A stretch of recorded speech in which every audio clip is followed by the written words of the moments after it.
Minash-shaytanir-rajim. Bismillahir-rahmanir-rahim. Assalamu alaikum, dear students. Today our topic of discussion is Golgi complex. Golgi complex एक बहुत ही important और prominent organelle है eukaryotic cell की। इसको commonly post office of cell भी बोला जाता है, क्योंकि इस organelle का जो काम है वो पैकेजिंग ऑफ प्रोटीन या कंजुगेटेड मॉलिक्यूल से रिलेटेड है। इसलिए इसको पोस्ट ऑफिस ऑफ सेल बोलते हैं, क्योंकि जितनी भी सेक्रेशंस हैं, जितने भी मटेरियल्स हैं जिन्होंने बनने के बाद सेल से बाहर स्क्रीट आउट होना होता है, वो सबसे पहले प्रोसेस होके गोल्जी कॉम्प्लेक्स से ही सेल से बाहर की तरफ जाते हैं। इसीलिए इसको पोस्ट ऑफिस ऑफ सेल बोलते हैं। अगर हम इसकी डिस्कवरी की बात करें तो सबसे पहले एक इटालियन साइंटिस्ट कैमिलियो गोल्जी ने 1898 के अंदर इसको ओल सेल से डिस्कवर किया। और ओल का वो कौन सा सेल था जहां से इसको डिस्कवर किया गया? नर्व सेल से। ये बच्चों आपने बात जो है वो जहन में रखनी है। एमडी कैट के अंदर ये एमसीक्यूज जो है वो आ चुका है। वहां पर पूछा गया था कि कैमिलियो गोल्जी साइंटिस्ट ने गोल्जी कॉम्प्लेक्स को किस एनिमल के सेल से डिस्कवर किया था? तो ओल के नर्व सेल से इसको डिस्कवर किया गया था। फर्दर बच्चे अगर हम इसकी बात करें तो ये एक सिंगल मेम्ब्रेनस ऑर्गेनेली है, और उसका स्ट्रक्चर कैसा होता है इस चीज की तरफ हम चलते हैं। गोल्जी कॉम्प्लेक्स जो है इसके अंदर सिंगल मेम्ब्रेन के स्टैक्स होते हैं जो एक दूसरे के ऊपर आने के बाद, तरतीब देने के बाद बनते हैं। और इनका भी जो एक मेम्ब्रेन का फ्लैट जो स्ट्रक्चर होता है उसको हम सिस्टर्नी बोलते हैं। अब गोल्जी कॉम्प्लेक्स के साथ बहुत से वेसिकल जो हैं वो एसोसिएटेड होते हैं जो इसको काम करने के अंदर हेल्प कर रहे होते हैं। तो जब एक गोल्जी कॉम्प्लेक्स के अंदर तमाम सिस्टर्नी एक साथ इकट्ठी हो जाती हैं तो उस स्ट्रक्चर को कलेक्टिवली हम गोल्जी ऑपरेटस बोलते हैं। अब यहाँ पर बच्चों मैं आपको दो तीन चीजें बताऊंगा जिसको आपने गौर से सुनना है और समझना है।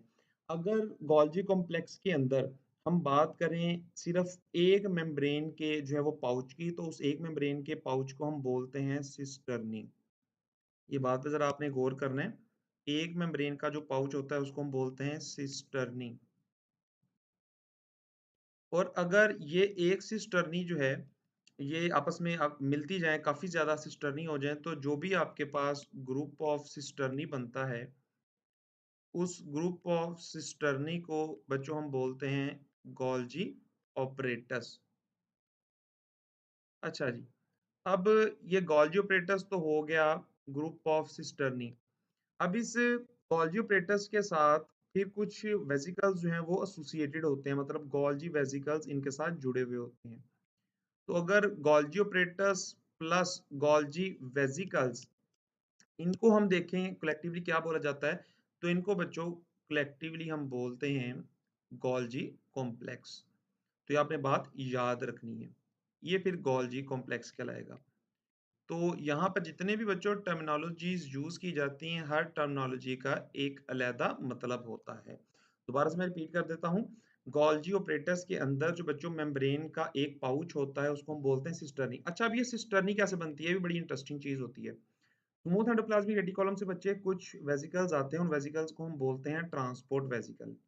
ये ट्रांसपोर्ट वेसिकल आके forming face of Golgi complex की तरफ इकट्ठे होते हैं। ये जो ट्रांसपोर्ट वेसिकल हैं जब ये इकट्ठे हो जाते हैं काफी ज्यादा और आपस में फ्यूज हो जाते हैं, तो फिर इनकी मदद से क्या बनता है? सिस्टर्नी बनता है। इन ट्रांसपोर्ट वेसिकल को सिस्टर्नल वेसिकल भी बोला जाता है। तो हम इसको बच्चों दोबारा से इसकी हायरार्की को देखते हैं। स्मूथ एंडोप्लाज्मिक रेटिकुलम से क्या आएंगे? स्मूथ एंडोप्लाज्मिक रेटिकुलम से आएंगे ट्रांसपोर्ट वेसिकल। ये ट्रांसपोर्ट वेसिकल इनको सिस्टर्नल वेसिकल भी बोलते हैं। ये आपस में फ्यूज होते हैं तो एक सिस्टर्नी बनता है। बहुत से ग्रुप ऑफ जो सिस्टर्नी होते हैं उनको हम बोलते हैं गोल्जी ऑपरेटस, और गोल्जी ऑपरेटस के साथ गोल्जी वेसिकल या शटल वेसिकल जब ये एसोसिएटेड हो जाते हैं तो जो लास्ट पे कलेक्टिव स्ट्रक्चर होता है इसको हम गोल्जी कॉम्प्लेक्स बोलते हैं। उम्मीद करता हूँ आपको मेरी बात समझ आई होगी। अच्छा जी, अगर हम यूकेरियोटिक सेल की बात करें तो एक नॉर्मल जो यूकेरियोटिक सेल होता है उसके अंदर तकरीबन 3 से लेके 7 तक जो है वो सिस्टर्नी हो सकते हैं। और जो लोअर आपके पास यूकेरियोटिक ऑर्गेनिज्म जैसे कि प्रोटिस्ट वगैरह उनके अंदर ज्यादा भी हो सकते हैं, अप टू 30 सिस्टर्नी भी हो सकते हैं। और तो बच्चे हम इसके डायग्राम या स्ट्रक्चर की तरफ चलते हैं, इसको हम डिटेल के साथ स्टडी करते हैं। तो आप यहाँ पर देख सकते हैं कि गोल्गी ऑपरेटस में वो वाला एरिया जो स्मूथ एंडोप्लाज्मिक रेटिकुलम के नजदीक होता है इसकी उस फेज को हम बोलते हैं आउटर फेज। फॉर्मिंग फेज, सिस फेज या कन्वेक्स फेज। ठीक है, ये क्योंकि स्मूथ एंडोप्लाज्मिक रेटिकुलम की तरफ है, इसको आउटर भी बोल दिया जाता है, क्योंकि इस जगह पर नई सिस्टर्नी बन रही होती है, इसको फॉर्मिंग फेज भी इसलिए बोला जाता है। कन्वेक्स फेज इसको इसलिए बोला जाता है, ये लेंस की बेस के ऊपर है, क्योंकि ऐसा लेंस जिसके किनारे बाहर की तरफ हो, वो लेंस क्या कहलाता है? कन्वेक्स लेंस कहलाता है। तो इसलिए इसको इस चीज की सिमिलैरिटी की बेस के ऊपर हम कन्वेक्स फेज भी बोल देते हैं। फर्दर अगर हम बात करें तो आप ये देख सकते हैं कि इसी फॉर्मिंग फेज की तरफ ट्रांसपोर्ट वेसिकल आ रहे हैं, और मैंने आपको अभी कुछ देर पहले ये चीज डिस्क्राइब की थी कि ट्रांसपोर्ट वेसिकल कहाँ से आते हैं, ये बड ऑफ होके स्मूथ एंडोप्लाज्मिक रेटिकुलम की तरफ से आते हैं। तो अगर आपसे ये पूछ लिया जाए कि गोल्गी ऑपरेटस की जो सिस्टर्नी होती हैं या गोल्गी ऑपरेटस किस तरीके से बनता है, तो आपने बात याद रखनी है, स्मूथ एंडोप्लाज्मिक रेटिकुलम से छोटे छोटे vesicle, transport vesicle bud off होके आते हैं, तो गोल्गी ऑपरेटस की न्यू सिस्टर्नीज बनती हैं। फिर सिस्टर्नी के अंदर जो दरमियान वाली खाली जगह होती है, इसको हम बोलते हैं ल्यूमन। ठीक है, अच्छा जी, अब आप यहाँ पर देख सकते हैं, आपको कितनी यहाँ पे सिस्टर्नी नजर आ रही हैं? 1 2 3 4 5 एंड 6। ये 6 सिस्टर्नी एक दूसरे के ऊपर नीचे मौजूद हैं, ये एक स्टैक बना रही हैं, एक डेयरी बना रही हैं। इन तमाम सिस्टर्नी को कलेक्टिवली गोल्गी ऑपरेटस बोलते हैं। फिर आप देख सकते हैं, ये इसकी जो दूसरी फेज है, ये एंड के ऊपर जो इसकी फेज है, इसको हम बोलते हैं इनर फेज। इसी को मैच्योरिंग फेज बोलते हैं, सेक्रेटरी फेज भी बोलते हैं, ट्रांसफेज भी बोलते हैं, और उसके अलावा इसको बोला जाता है कनकेव फेज। कनकेव फेज इसको बच्चों इसलिए बोला जाता है क्योंकि ये लेंस की बेस के ऊपर है, कनकेव फेज, क्योंकि वो लेंस जिसके किनारे अंदर की तरफ होते हैं उनको बोला जाता है कनकेव लेंस। तो उसी चीज की बेस के ऊपर इसको कनकेव फेज भी बोल दिया जाता है। अच्छा जी, अब यहाँ पर आप मज़ीद देख सकते हैं कि ये मैच्योरिंग फेज से कुछ वेसिकल्स बड ऑफ हो रहे हैं। अब ये बड ऑफ वेसिकल्स होते हैं, इनके अंदर क्या होती है? इनके अंदर वो प्रोटीन होती है, वो लिपिड्स होते हैं, वो मटेरियल्स होते हैं जिन्होंने स्क्रीट आउट होना होता है। ठीक है, तो ये स्क्रीटरी वेसिकल कहाँ से बड ऑफ होते हैं? ये बड ऑफ होते हैं मैच्योरिंग फेज से। ये बच्चों आपने चीज जो है वो याद रखनी है, और ये मैच्योरिंग फेज के साथ ही लगे हुए होते हैं और यहीं से बड ऑफ होते हैं। इनको एसोसिएटेड वेसिकल भी बोला जाता है, इनको शटल वेसिकल भी बोला जाता है। ये बात आपने अपने ज़हन में रखनी है एमसीक्यू पॉइंट ऑफ व्यू से। फर्दर अगर हम चलें तो बच्चे हम बात करते हैं इसके फंक्शन की। फंक्शन ऑफ गोल्गी कॉम्प्लेक्स क्या है? सबसे पहला बच्चों इसका काम है सेल सिक्रीशन। जितनी भी सेल की चीजें जो स्क्रीट आउट होकर सेल से बाहर जाती हैं, उन्होंने सबसे पहले प्रोसेस होना होता है कहाँ से? गोल्गी ऑपरेटस या गोल्गी कॉम्प्लेक्स से प्रोसेस होकर स्क्रीट आउट होती हैं। तो अब यहाँ पर आप जरा देखें, मोस्ट अबंडेंट ऑर्गेनेली इन सिक्रीटरी सेल, ये बच्चों नम्स के अंदर 2022 के अंदर एमसीक्यूज आया हुआ है कि वो कौन से सेल्स होते हैं जिनके अंदर सिक्रीटरी सेल्स, जिनके अंदर मोस्ट अबंडेंट ऑर्गेनेली कौन सी पाई जाती है? तो सिक्रीटरी सेल के अंदर मोस्ट अबंडेंट ऑर्गेनेली जो होती है वो गोल्गी कॉम्प्लेक्स ही पाई जाती है। Because excretory vesicle originate from here, क्योंकि स्क्रीटरी वेसिकल जिन्होंने स्क्रीट आउट करना है किसी मटेरियल को, वो यहीं से होके गुजरते हैं। फर्दर हम सेकंड इसके फंक्शन की बात करें तो इसका सेकंड काम है जी पैकेजिंग।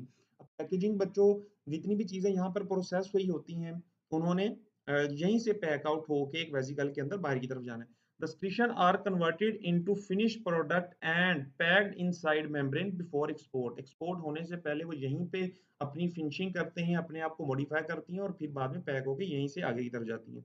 तीसरा बच्चों इसका काम, सबसे इंपॉर्टेंट काम है गोल्गी कॉम्प्लेक्स का, ग्लाइकोसाइलेशन। ग्लाइकोसाइलेशन क्या होती है? बाप जरा गौर करना है आपने। Golgi complex modify protein and lipid by adding carbohydrate.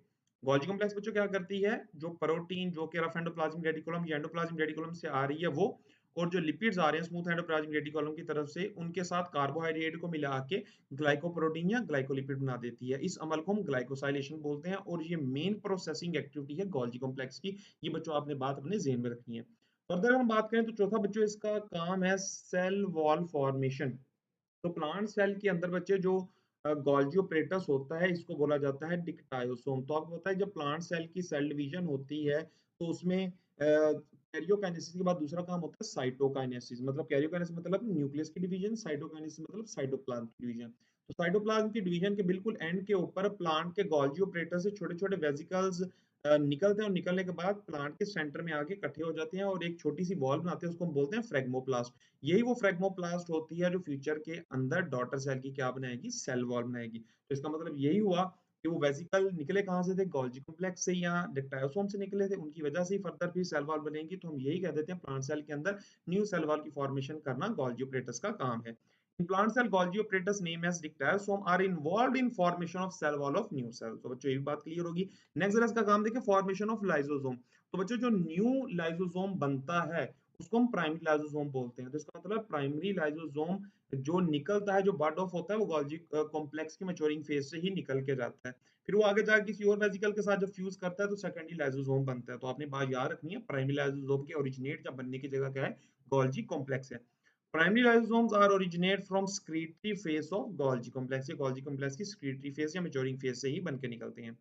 Next बच्चों इसका काम है स्टोरेज ऑफ प्रोटीन। तो वो प्रोटीन जो एंडोप्लाज्मिक रेटिकुलम या रफ एंडोप्लाज्मिक रेटिकुलम की तरफ से आ रही है, उस प्रोटीन ने अगर आगे की तरफ जाने में थोड़ा-सा डिले लेना है, तो कुछ टाइम के लिए कहाँ पर स्टोर हो जाती है, गोल्गी कॉम्प्लेक्स की सिस्टर्नी के ल्यूमेन के अंदर ही कुछ टाइम के लिए स्टोर हो जाती है, और उतने टाइम में वो प्रोसेस हो जाती है और उसके बाद वहाँ से पैक आउट होके फिर सेल से बाहर एक्सपोर्ट हो जाती है। तो ये बच्चों कुछ फंक्शन थे गोल्गी ऑपरेटर्स के, और इसके स्ट्रक्चर को, तमाम चीज़ों को हमने यहाँ पर डिटेल से देख लिया। उम्मीद करता हूँ आपको वीडियो पसंद आई होगी, आपको काफ़ी ज़्यादा ये लेक्चर जो है वो हेल्पफुल रहा होगा। तो मज़ीद इस तरह की वीडियो को देखने के लिए चैनल को सब्सक्राइब करें, वीडियो अगर पसंद आई है वीडियो को लाइक करें। अगर बच्चे लॉन्ग क्वेश्चन के तौर पे पेपर में आता है तो आप इसी तरीके से एज इट इसको पेपर में लिख सकते हैं, डायग्राम को ड्रॉ करके। मज़ीद इस तरह की वीडियो को देखने के लिए चैनल के साथ जुड़े रहिएगा, अगली वीडियो के आने तक वेट कीजिएगा, तब तक के लिए अल्लाह हाफिज़।